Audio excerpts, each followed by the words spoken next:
Autre nouvelle, le ministre des Mines Louis Watoum Kabamba a présidé la toute première table ronde du secteur minier à Kamoa, ici dans la province du Lualaba. Ces assises auxquelles ont pris part les responsables des entreprises minières de la place, le président de la Chambre des mines de la République démocratique du Congo, le président provincial de la Fédération des entreprises du Congo, FEC en sigle, vise à trouver des solutions aux problèmes des industriels locaux et de mettre fin à l'envahissement de sites miniers par les artisanaux. Louis Watoum, ministre des tutelles, a également rassuré les opérateurs miniers de la fin imminente du moratoire sur l'interdiction de l'exportation du cobalt.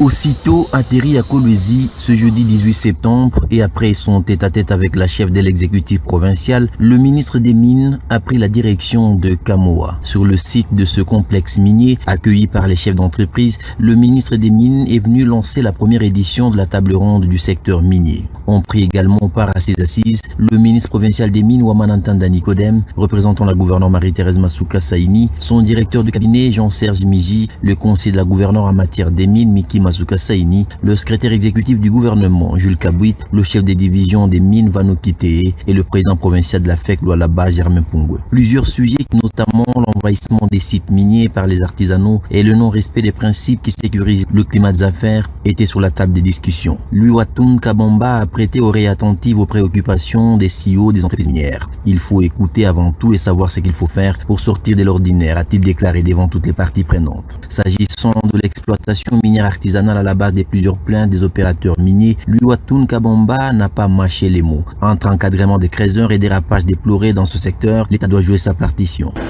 Le mining veut dire une chose: apporter les capitaux et la technologie, et prendre ce qui est dans le sous-sol et le transformer en trois composantes. La composante pour l'État, en termes de dividendes de l'État, des taxes directes et indirectes. La composante pour les actionnaires, bien sûr, qui doivent avoir le retour à leur investissement. Et enfin, la composante pour les communautés locales. Il y a une quatrième composante dont je ne parlerai pas maintenant, c'est s'approprier notre futur. Et c'est ça le mining. Et il faut qu'ensemble, nous conjuguions nos efforts pour que le mining soit réellement le mining. Et ça passe encore une fois par la bonne gouvernance. Un des challenges qui a beaucoup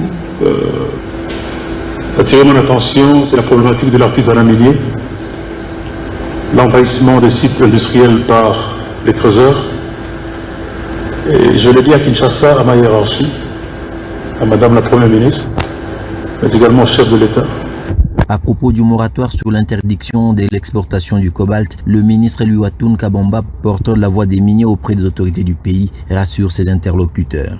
Pour le président de la Chambre des mines de la RDC, Kassongo Bin Nassor, ce moment marque le début du dialogue entre le gouvernement et les miniers. Une solution durable face aux défis que rencontre l'industrie minière en RDC. Le ministre Louis Watoum a clôturé son agenda du jour par la visite des laboratoires du Centre d'expertise, d'évaluation et certification des matières des substances minérales, CESC, dans l'enceinte du Centre des négoces de Moussompo, après une séance de travail avec le responsable de ses services en province. C'est tard dans la soirée que le ministre de Mines a repris son chemin de retour pour son QG de Kolwezi.